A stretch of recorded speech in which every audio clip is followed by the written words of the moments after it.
Hello and welcome to the ACMG competition. Today we're going to be talking a little bit about creating interface and menus for your game. And it's going to give you a little insight on how to switch levels, go to different rooms, and all that kind of deal. Now, I'm not going to go into anything too advanced like the options menus and achievements and things like that. That's something more you should try to figure out because it is very rewarding, no pun intended, when you figure it out.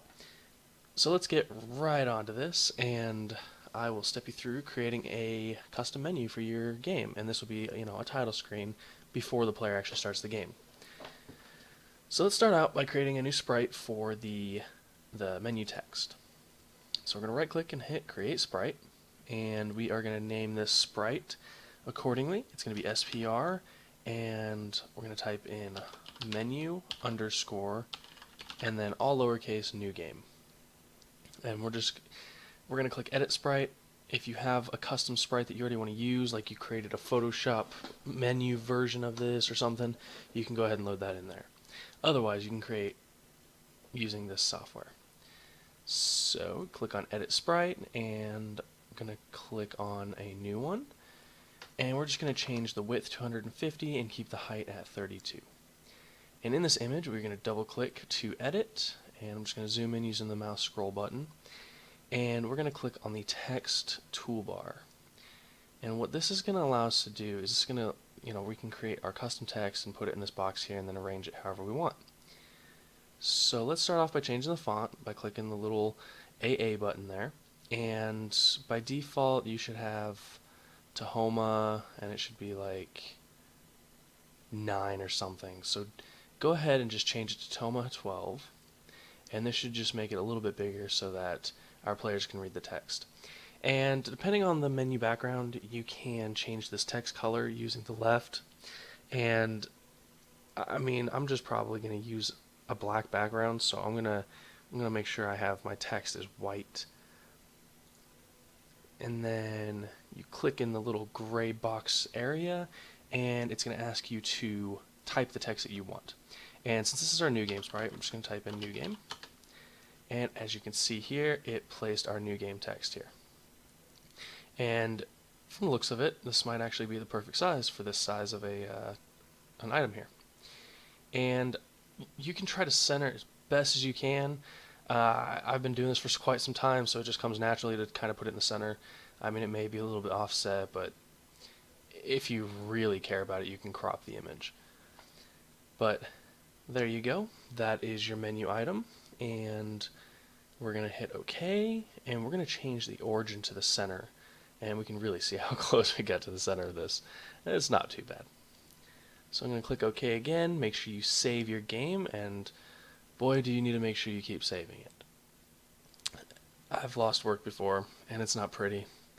So anytime you do something important, like creating a new sprite, creating a new object, a script, whatever, I recommend saving. So now you can see that we have a player sprite and a menu sprite, and these sprites just don't meld together necessarily in the game. So a good habit to get into is creating folders.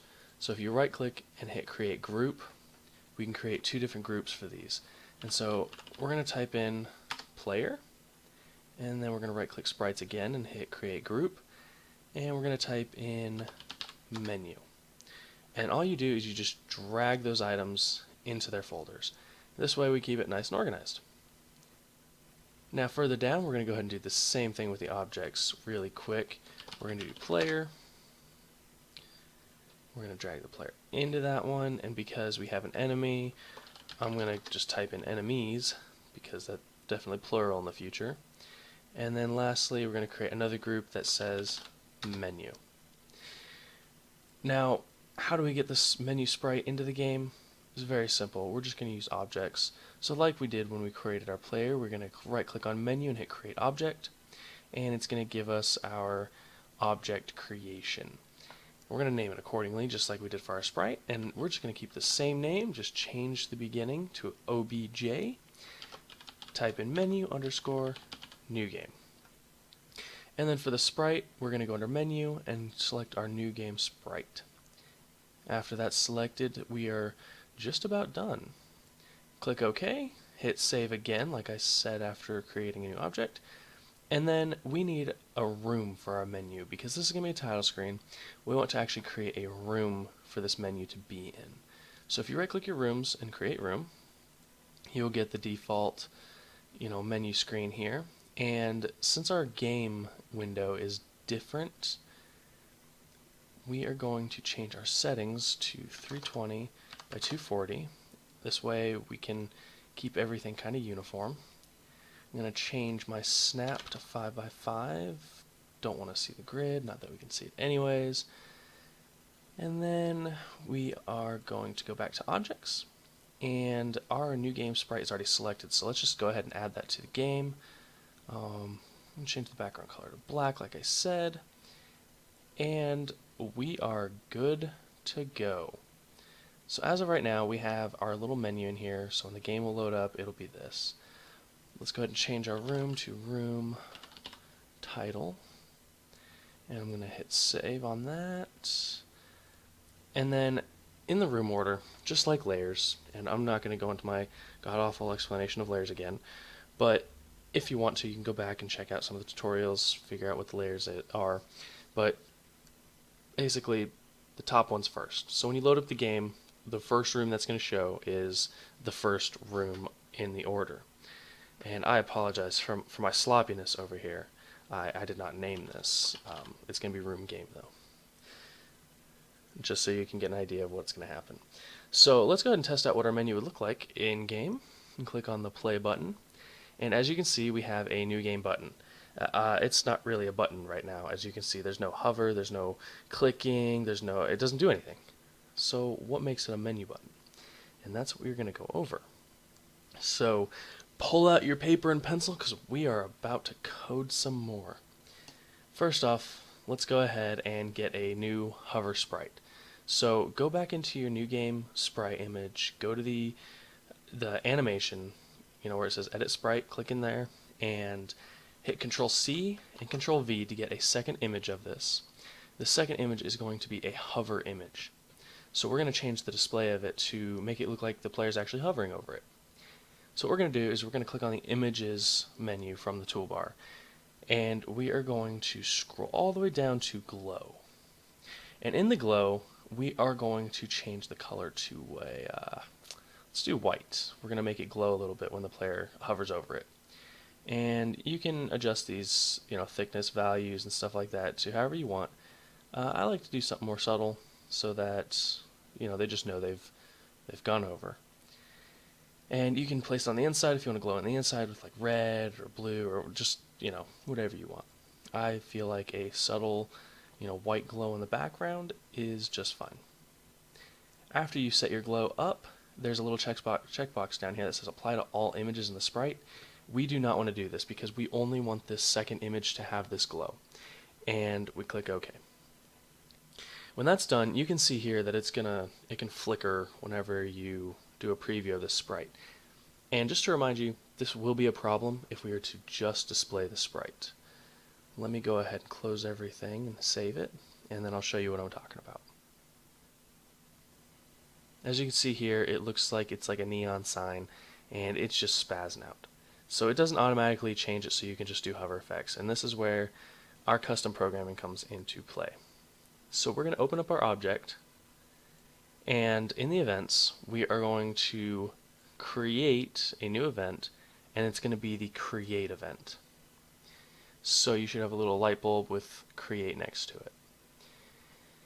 And then from the right hand side on the tabs, we're going to click on Control, and we're going to drag a little script code box over into the actions section. And here we get to write our code. So do you remember how it's flickering? Well, we want to get rid of that flickering, and the way to do that is through image manipulation within the code. So when this is created, we actually want to stop the image from animating. And how we do this is the keyword image speed, and then we click or press space equals space, and then we want 0. This will actually stop the image from cycling through those frames, and it'll put it at 0 speed. And just to make sure it's not the hover image, we're going to type in the keyword image underscore index, and this index is like 0, 1, 2, 3. This is the frame of animation. And if you set yours up just like mine, you should be starting at the 0 index. And we can just go and make sure that it is the 0 index by going into the sprite, clicking edit sprite, and you can see here it's image 0. And that's the one we want it to initially display. So just to make sure this actually worked, let's click on play. And this image should not be animated, and as you can see it's not animated. But again, still no hover.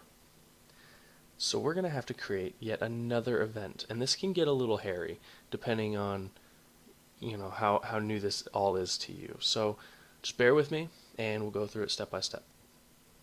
So let's create another add event, and this time we want when the mouse hovers over the object, it's going to change it to the second image index. Now that sounds pretty easy. If you know what I'm talking about, pause this video, go try it yourself, and see if it works for you. If not, let's go ahead and move on. So under mouse, there's a ton of options.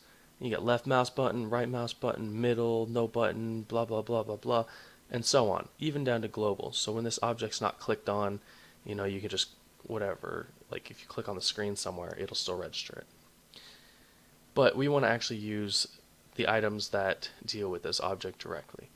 So when the mouse enters, right here, mouse enter, we want to do something.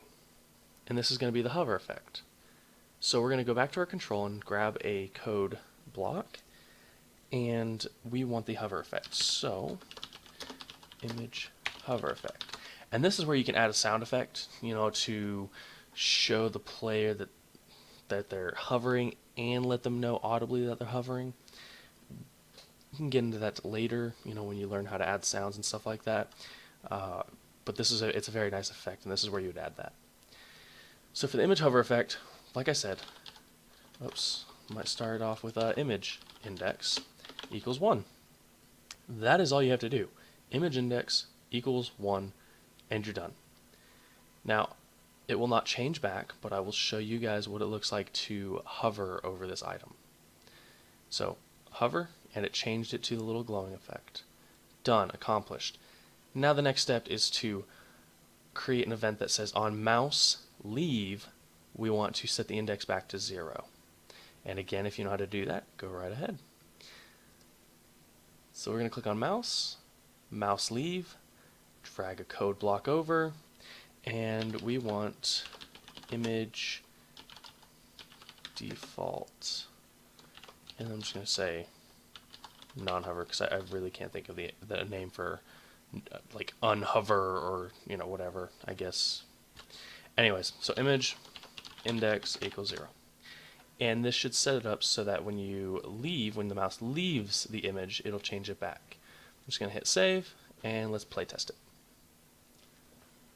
Alright, here's the moment of truth.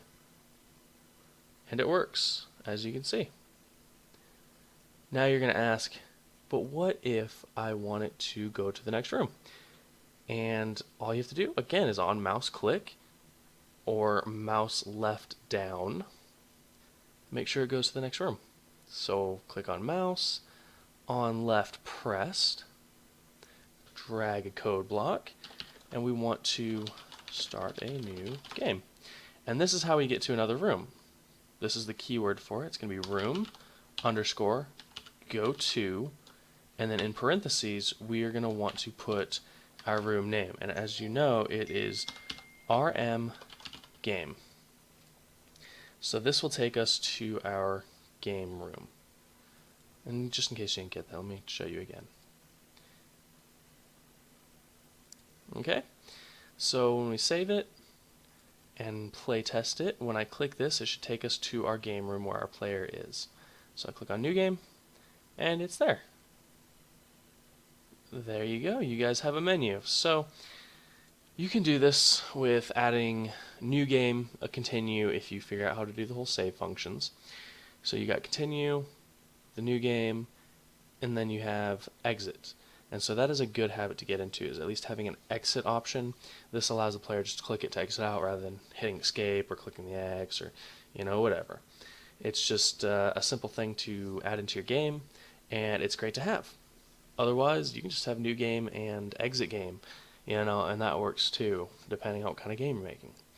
So I hope this helped you guys out, and I hope it was really simple. If you guys have questions, comments below, or message me directly. You got my phone number, whatever you need to do to get in contact with me. I can try my best to answer your questions, but I just really want to help you guys out with this contest and to further your knowledge of game making. So thank you guys so much for watching, and I look forward to it in the future.